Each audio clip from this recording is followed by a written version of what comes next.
एक बार चुने कुसुम सुहाए, निज करे भूषण राम बनाए। आज एक ऐसा दृश्य है, लक्ष्मण जी निकट नहीं है, किसी सेवा हेतु गए हैं। श्री सीताराम जी स्फटिक शिला पर विराजमान है। इस दौरान प्रभु ने क्या लीला की है, अपने हाथों से राघव जी ने पुष्प चुने यानी फूल तोड़े, और उन पुष्पों को चुनने के बाद प्रभु ने अपने हाथ से उन पुष्पों का आभूषण बनाना शुरू किया। माथे की मांग टीका बनाई, गले के लिए हार बनाया, हाथों के लिए कंगन बनाया, कानों के लिए कर्ण फूल बनाए। ये सब ठाकुर जी ने अपने हाथों से आभूषण बनाए। किसके लिए? मैया जी के लिए। और बनाने के उपरांत सीतहि पहिराए प्रभु सादर, अति आदर के साथ वो आभूषण राघव जी ने मैया को धारण कराए अपने हाथों से। ऐसी लीला मानस में और कहीं अभी तक दर्शन में आई है? हम 2 सोपान की कथा सुन चुके हैं, आगे अभी और 3 की सुनेंगे, पर और कहीं ये चर्चा नहीं आई है। इस कथा में, इस कांड के प्रारंभ में ही प्रभु ने यह लीला करी। क्यों? क्योंकि यहाँ पर एक विशिष्ट घटना घटेगी।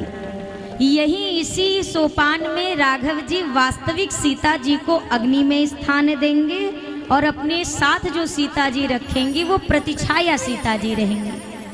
तो जैसे किसी को जब आप भेजते हो तो बड़े स्वागत सत्कार के साथ विदा करते हो। खूब सुंदर श्रृंगार किया अपने हाथों से। इस दृश्य को देवताओं ने देखा आकाश में खड़े होकर।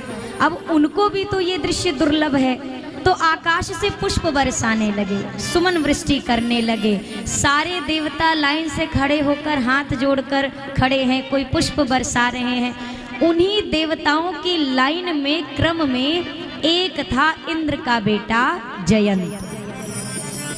जयंत ने जब यह दृश्य देखा तो उसने क्या सोचा, ये भगवान है, भगवान अपनी पत्नी सजाएंगे। ये भगवान नहीं है, ये सारे देवता गलत फहमी में है। भला भगवान ऐसा करेंगे अपनी पत्नी का श्रृंगार करें? ना ना ना ना, भगवान नहीं है। ये सारे देवता इनके भरोसे बैठे कि ये रावण को मारेंगे, ये श्रृंगार में यहाँ बैठे हैं, ये कैसे रावण का वध कर सकते हैं? भगवान नहीं है। मैं जा रहा हूँ, पता लगा के आऊंगा कि कौन है। भगवान की प्रभुता का पता लगाने के लिए जयंत चला। न बुरा होगा न बढ़िया होगा, होगा वैसा जैसा नजरिया होगा। जयंत ने प्रभु की प्रभुता को जानने के लिए वेश बनाया है कौवे का, यानी कि काग का वेश। अब सोचिए, ये वही बात गोस्वामी जी ने लिखी, मानो जैसे चींटी विचार कर ले कि आज तो हम समुद्र की गहराई नाप के रहेंगे। नाप सकती है समुद्र के जल की गहराई? सोचो, समुद्र के बाहर जो रेत होती है वो रेतवे में हेरा जाएगी, गहराई की बात कौन कहे। आज जयंत उसी प्रकार चला है कि भगवान की मैं देखता हूँ परीक्षा लेकर आता हूँ। चल पड़ा, और क्या हुआ? आया, कौवे का वेश बनाया और मैया जी के चरणों में चोंच से प्रहार करके भाग गया।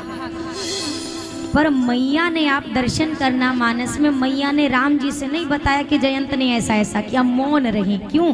क्योंकि माँ है। माँ सोचती है मेरा बच्चा लाख नालायक हो जाए पर है तो मेरा ना। माँ ने कहा अगर प्रभु को बताया एक क्षण में उसको समाप्त कर देंगे। मौन रही माँ, तो मौन रही, पर माँ के चरणों से जो रक्त धारा बही वो मौन नहीं रही। चला रुधिर रघुनायक जाना, जैसे वह माँ के चरणों की रक्त धारा प्रभु के चरण तक पहुंची, प्रभु के ध्यान में सारी चीजें आ गई कि क्या क्या अभी एक क्षण पहले हुआ। प्रभु ने कहा ये मूर्ख मेरा बल देखने आया है। तो प्रभु ने क्या किया, प्रभु कुश के आसन पर, कुशासन पर बैठते थे। कुश जानते हैं ना, कुशा, कुशासन पर बैठे थे। प्रभु ने 2 सीखें उस आसन से निकाली, एक को मोड़ा धनुष बनाया, एक को ब्रह्म मंत्र से अभिमंत्रित करके छोड़ दिया। किसी ने राघव जी से कहा, प्रभु आपके बगल में ही धनुष बाण था, फिर आपने कुश क्यों निकाला? धनुष बाण संधान करना था। अब मानो राघव जी की विचारधारा ये होगी कि एक कौवे को मारने के लिए भी क्या हमारे राम जी को अपना बाण उठाना पड़ेगा? कौवे को मारने के लिए प्रभु ने बस वह कुश का जो धनुष बाण संधान किया। अब ब्रह्मास्त्र विकराल रूप लेकर के जयंत के पीछे पड़ा। जयंत की दौड़ शुरू हो गई है। जब बचवा कोई गलती करता है ना, तो सबसे पहले अपने बाबूजी का घर याद आता है। मार पीट हो जाए, को दिन ना आता हो, फिर भी अगर किसी को पिटाई करके आया हो, कोई दौड़ा रहा हो, तो सीधा घर। जयंत को भी अब अपने बाबूजी का घर दिखाई दिया, स्वर्ग लोक। इंद्रदेव के पास आया, पिताजी रक्षा करिए, रक्षा करिए। पिताजी ने कहा, क्या हो गया? बोला, ब्रह्मास्त्र पीछे पड़ा है। इंद्रदेव ने कहा, क्या किया है? बोला, वो मैंने ना माँ के चरणों में चोंच से प्रहार किया, भगवान का बल देखना चाहता था। इंद्रदेव ने अपने सेवकों से कहा, जल्दी दरवाजा बंद करो। जयंत को लगा बच गए। तब तक इंद्रदेव बोल पड़े, पहले आको ढकेलो बाहर, फिर दरवाजा लगाओ, इसको बाहर निकालो। पिताजी ने जब धक्के मार के स्वर्ग लोक से निकाल दिया, अब जयंत को बड़ा धक्का लगा, ठोकर लगी। मेरे पिता ने मेरी रक्षा नहीं की। चलो कोई बात नहीं, पिता ने नहीं बचाया तो पितामह के पास जाते हैं, ब्रह्मा जी के पास।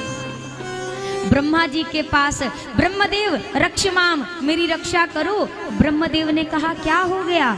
बोला, भगवान का ब्रह्मास्त्र पीछे लगा है, क्योंकि मैंने माँ जानकी के चरणों पर प्रहार किया है।